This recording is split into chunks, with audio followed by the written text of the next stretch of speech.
Tenses के हवाले से आज हम टोटल उसका जनरल ओवरव्यू लेते हैं। जैसे हमारे पास है टेंस, और आपको पता है जो टेंस हम पढ़ते हैं वही हमारा एक्टिव वॉइस होता है। हमने वॉइस के बारे में पढ़ा था, एक्टिव और पैसिव दोनों पढ़े थे। तो टेंस ही हमारा एक्टिव वॉइस होता है। बेसिकली अगर टेंस के ऊपर डिस्कस करें तो ये पार्ट ऑफ वर्ब ही है, जो कि ऑलरेडी मैं आप लोगों को बता चुका हूं। तो अब टेंस के अबाउट आज आप लोगों को एक ट्रिक दे रहा हूं मैं। उस ट्रिक या ये ऐसे समझ लें कि आपको सारा उसका सम अप करके चीजें मैं दे रहा हूं। तो इसमें अब हम क्या पढ़ेंगे कि कौन से हेल्पिंग वर्ब के साथ हमने कौन सी वर्ब की फॉर्म लगानी है। तो इससे ये होगा कि आपका जो क्वेश्चन आता है correct form of the verb वाला, वो तकरीबन क्लियर हो जाएगा। ठीक है, तो हमारे पास अगर हम देखें तो वर्ब की बात करें तो हमारे पास हेल्पिंग वर्ब्स होते हैं,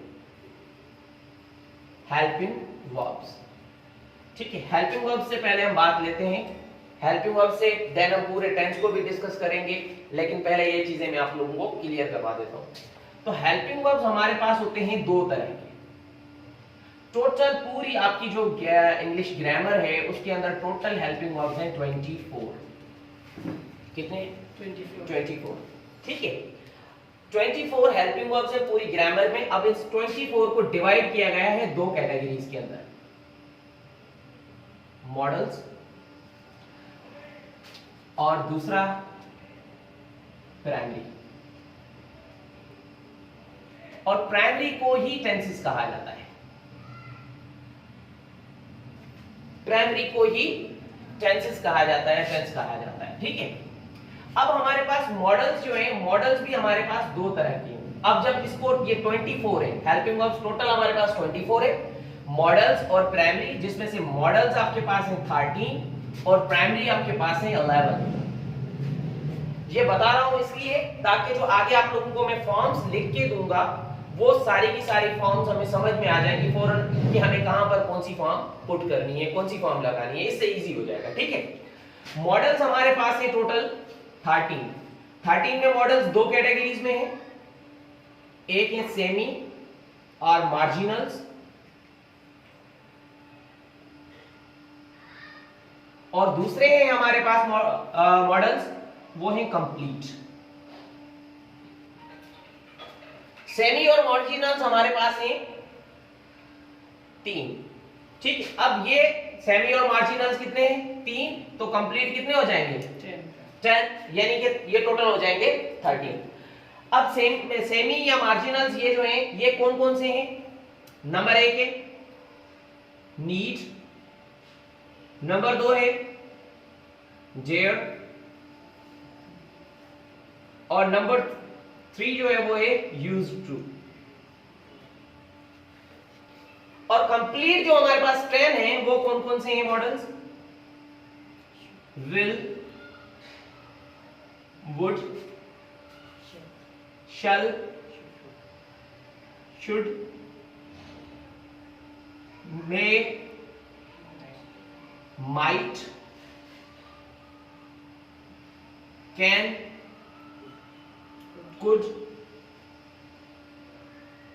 मस्ट और ought to।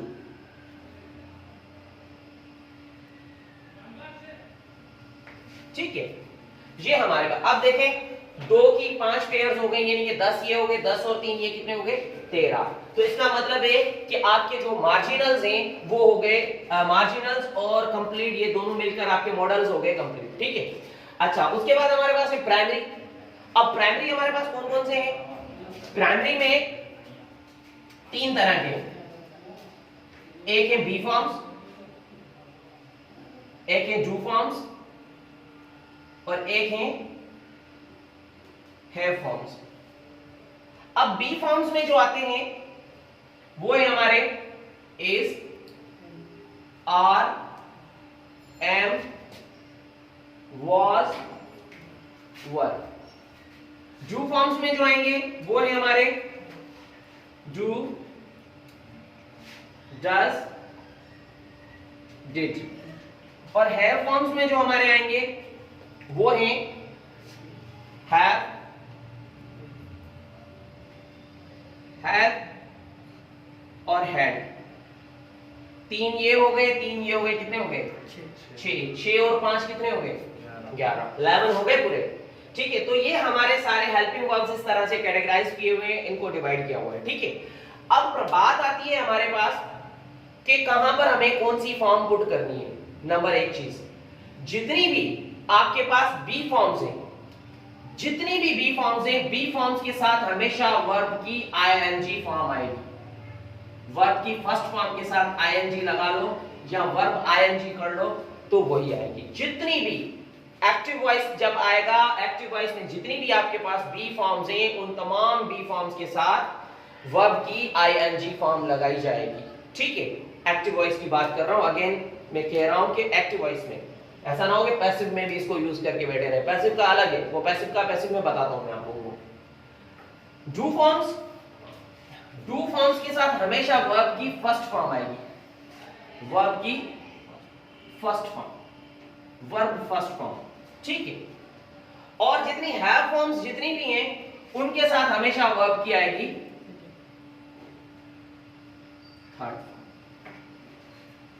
ठीक है, बी फॉर्म्स के साथ वर्ब आईएनजी, डू फॉर्म्स के साथ वर्ब की फर्स्ट फॉर्म, हैव फॉर्म्स के साथ वर्ब की third form. Did I make it clear? समझ में आ गया? चले, अब मॉडल्स की बात आती है। मॉडल्स में चाहे आपके सेमी हो चाहे वो कंप्लीट हो, जितने भी मॉडल्स हैं, ऑल मॉडल्स, तमाम के तमाम मॉडल्स के साथ वर्ब की एक ही फॉर्म आएगी और वो आएगी first form of the verb, first form of the verb. बात समझ में आ गई? क्लियर है? अब ये चीज, ये पॉइंट आप लोगों को याद रखना है। देन हम टेंस को, अब आप आगे मैं बताता हूं कि किस तरह से उसको हम जो इन फॉर्म को यूज करेंगे टेंसेस के अंदर। मॉडल्स जितने भी हैं, उन सब मॉडल्स के साथ एक्टिव वॉइस के अंदर वर्ब की फर्स्ट फॉर्म आएगी। जितनी भी बी फॉर्म्स हैं, उन सब के साथ एक्टिव वॉइस के अंदर वर्ब की आईएनजी फॉर्म आएगी। जितनी भी डू फॉर्म्स हैं, उन सब के साथ वर्ब की फर्स्ट फॉर्म आएगी। ठीक है, और जितने भी हैव फॉर्म्स हैं, उन सब के साथ वर्ब की थर्ड फॉर्म आएगी। ये आप लोगों ने रिमाइंड करना है। इसकी आप जो है वो पिक क्लिक कर लें तो आगे चलते हैं इसमें।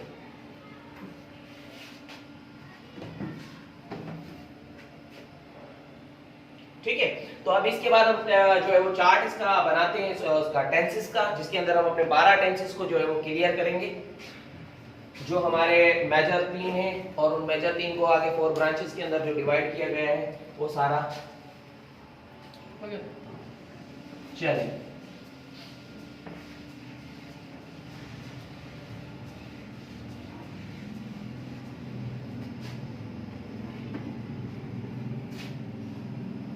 अब देखें, हम बात करते हैं, अगर पहले हमारे पास टेंसेस हैं।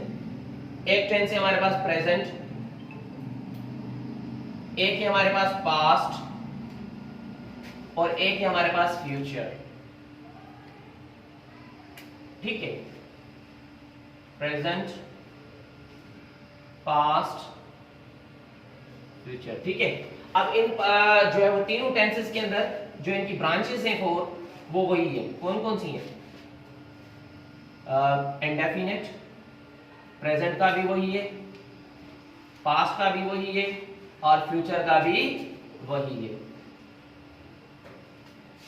दूसरा कौन सा है? कंटिन्यूअस,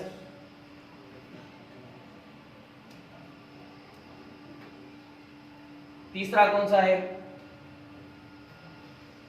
परफेक्ट,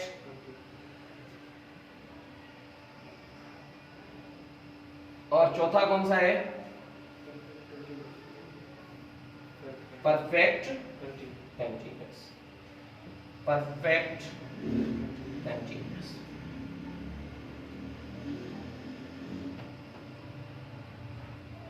इसमें इंशाल्लाह आप लोगों का जो है वो टेंस क्लियर हो जाएगा। ठीक है, अब याद रखना, हमारे पास पास्ट का जब इंडेफिनिट टेंस आएगा तो मैं यहां पर लिख देता हूं, इंडेफिनिट जितने भी हैं उन सब में फर्स्ट फॉर्म आती है वर्ब की। ठीक है, प्रेजेंट का होगा तो उसके अंदर आएगी वर्ब की फर्स्ट फॉर्म, और या फिर वर्ब की फर्स्ट फॉर्म के साथ एस या ईएस। ठीक है, इसके ऊपर मैं प्रेजेंट लिख देता हूं ताकि आप लोगों को पता चले कि ये प्रेजेंट इंडेफिनिट के साथ यूज होंगे। पास्ट इंडेफिनिट आएगा तो उसमें वर्ब की आएगी सेकंड फॉर्म। ठीक है, कौन सी फॉर्म आएगी? Second form of the verb, ये आएगी आपका पास्ट में। और अगर बात होगी फ्यूचर की, तो फ्यूचर के अंदर वर्ब की दोबारा फॉर्म जो है वो हम यूज करेंगे फर्स्ट।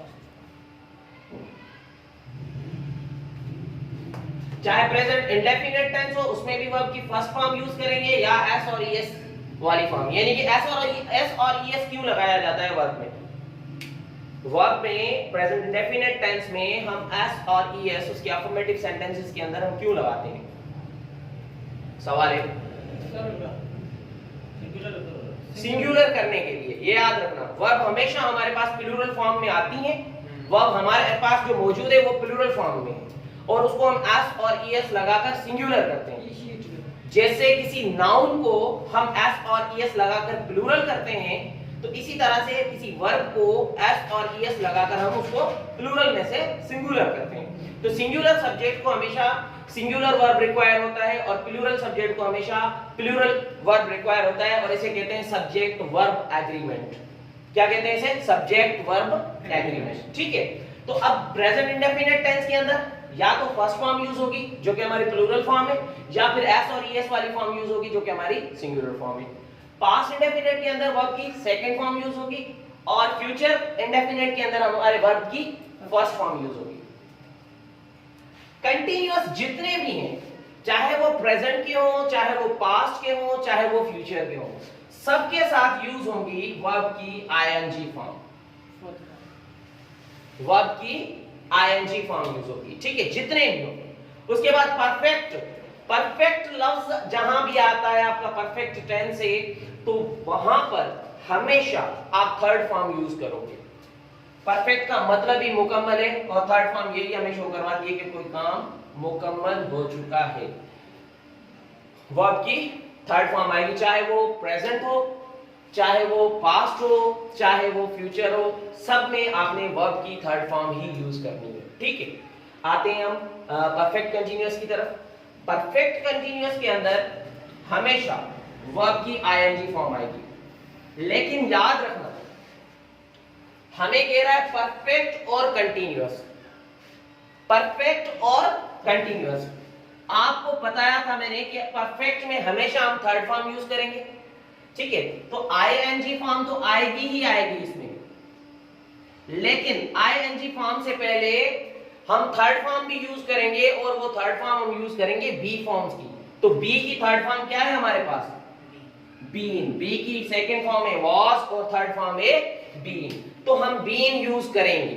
ठीक है, बीन यूज करके। और एक बात और भी याद रखना कि हमेशा आईएनजी फॉर्म से पहले बी फॉर्म आएगी, और ये भी रीजन है कि बी फॉर्म हमें यहां पर देनी है, क्योंकि अगर हम हैव के साथ आईएनजी फॉर्म लगाएंगे तो हैव के साथ आईएनजी फॉर्म नहीं लगेगी। इस टेंस के हेल्पिंग वर्ब्स कौन से हैं? हैव और हैज या हैड। अगर वो हम हैव, हैज या हैड लगाते हैं तो उनके साथ हम आईएनजी फॉर्म नहीं लगा सकते। आईएनजी फॉर्म हमेशा बी फॉर्म से पहले आएगी, तो बी फॉर्म में यहां पर हमें उसकी परफेक्ट है, इसलिए हमने उसकी थर्ड फॉर्म यूज करेंगे, इसलिए बीन प्लस आईएनजी फॉर्म लगाएंगे। ठीक है, कहीं पर भी ING form without be forms के नहीं आएगी। अगर विल और शैल के जुमले बना रहे हैं आपके पास फ्यूचर कंटीन्यूअस टेंस आ जाता है, तो फ्यूचर कंटीन्यूअस के अंदर अगर आप विल और शैल के कोई भी आप sentence as helping verb will या शैल यूज कर रहे हैं इस मॉडल को, तो वैसे तो मॉडल के साथ आती है फर्स्ट फॉर्म, लेकिन कंटीन्यूअस वर्ब दिखाना है तो वहां पर आएगी आईएनजी फॉर्म। तो आईएनजी फॉर्म लगाएं, तो आईएनजी फॉर्म क्या रिक्वायर करती है? कंटीन्यूअस में आईएनजी फॉर्म होती है हमेशा, और आईएनजी फॉर्म क्या रिक्वायर करती है? आईएनजी फॉर्म रिक्वायर करती है हमेशा उससे पहले बी फॉर्म को। तो यही रीजन है कि हम इससे पहले बी लाजमी लगाएंगे।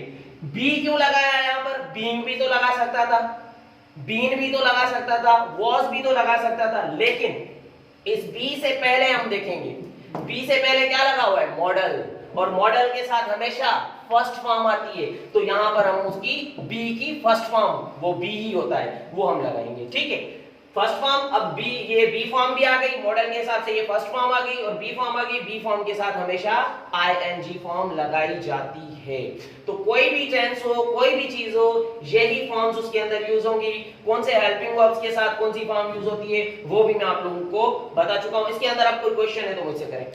सर जो परफेक्ट कंटीन्यूअस टेंस है उसमें अगर मॉडल वर्ब नहीं आ रहे हैं तो उसमें हम बीन लगाएंगे। प्रेजेंट परफेक्ट कंटीन्यूअस में मॉडल आएगा ही नहीं क्योंकि उसके अंदर हैव या हैज है उसके helping verb. Past perfect continuous में भी मॉडल नहीं आएगा क्योंकि उसका हेल्पिंग वर्ब हैड है। ठीक है, आएंगे मॉडल फ्यूचर में, विल और शैल। विल और शैल के बाद हैव लग रहा है, बता देता हूं। ये हमारा कौन सा था? फ्यूचर कंटीन्यूअस था। ठीक है, यहां पर मैं लिख देता हूं एफ कॉन्ट। इसका मतलब समझ जाना कि फ्यूचर कंटीन्यूअस लिखा हुआ है। ठीक है, इससे पहले सब्जेक्ट जो था वो हमने लिखा नहीं है कुछ, तो सब्जेक्ट की जगह मैंने एस कर दिया है, समझ जाना कि सब्जेक्ट था। ठीक है, अच्छा अब बात कर रहे हैं आप फ्यूचर परफेक्ट कंटीन्यूअस की। फ्यूचर परफेक्ट कंटीन्यूअस में future perfect continuous, future perfect continuous की जब हम बात करेंगे तो इसके अंदर क्या होगा हमारे पास? सबसे पहली बात तो आईएनजी फॉर्म आएगी क्योंकि कंटीन्यूअस है, जारी है। ठीक है, अब आईएनजी फॉर्म क्या रिक्वायर करती है? बी को बी फॉर्म। ठीक है, अच्छा इसके हेल्पिंग वर्ब्स की तरफ देखते हैं, विल और शैल। और ये परफेक्ट है तो परफेक्ट के हिसाब से इसके अंदर हैव आता है। ठीक है, अब विल और शैल आ गए, मॉडल आ गए। मॉडल के साथ हैव की ये फर्स्ट फॉर्म ही हैव है, हैव की सेकंड फॉर्म हैड है। ठीक है, फर्स्ट फॉर्म आ गई। अब आईएनजी फॉर्म क्या रिक्वायर करता है? बी आईएनजी फॉर्म क्या रिक्वायर करता है कि बी फॉर्म आनी चाहिए। आईएनजी फॉर्म से पहले हमेशा बी फॉर्म आएगी और हैव के बाद हमेशा थर्ड फॉर्म आती है। ठीक है, तो यहां पर हम बी की थर्ड फॉर्म यूज करेंगे, वो कौन सी होगी? बीन। आपका स्ट्रक्चर बन गया। विल या शैल हेल्पिंग वर्ब यूज होगा, आपका जो मॉडल है वो, और उसके बाद आपने हैव लगाना है, देन आपने बीन, देन वर्ब आईएनजी, और आगे आपका ऑब्जेक्ट होगा, देन आपका टाइम होगा, सिंस और फॉर प्रीपोजिशन जो होता है। सारे टेंसेस के अंदर यही चीजें आपकी होंगी। आपने सिर्फ सेंटेंस को देखना है, correct form of the verb जो यूज करते वक्त वहां पर आपने हेल्पिंग वर्ब्स उसके देखने हैं, मॉडल्स देखने हैं, ये सारी चीजें उनके साथ जो जो फॉर्म्स हैं वो यही लगेंगे। क्या did I make it clear? अगर और कोई क्वेश्चन है तो वो भी करें, इसको एक बार देखें, कोई और क्वेश्चन है तो वो भी करें। ठीक है, अगर हम फ्यूचर की बात कर रहे हैं, इसके अंदर हमने फ्यूचर कंटीन्यूअस पढ़ा था ना, सॉरी ये कौन सा था? फ्यूचर कंटीन्यूअस था। ठीक है, विल बी आ गया फर्स्ट फॉर्म, क्योंकि विल के साथ हमेशा फर्स्ट फॉर्म आएगी, तो यहां पर कभी भी आप बीइंग या वाज या बीन नहीं लगाओगे क्योंकि मॉडल के बाद आने वाली फॉर्म हमेशा फर्स्ट होती है और आईएनजी हमेशा बी फॉर्म को रिक्वायर करता है। तो दोनों आपने चीजें देखनी है कि आईएनजी फॉर्म के हिसाब से बी फॉर्म लगानी है, मॉडल के हिसाब से बी फॉर्म की फर्स्ट फॉर्म यूज करनी है, ये याद रखना। ठीक है, यहां पर भी आईएनजी के हिसाब से आपने बी फॉर्म तो यूज करनी है, लेकिन इस हेल्पिंग वर्ब के बाद कौन सी फॉर्म आती है? हमेशा थर्ड फॉर्म आती है, तो बी की थर्ड फॉर्म यूज करोगे। क्लियर हो गया? कोई क्वेश्चन है? चले ठीक है, इसकी पिक ले ले तो फिर हम पैसिव वॉइस की तरफ चलते हैं, क्योंकि ये सारा ओवरव्यू आज हमने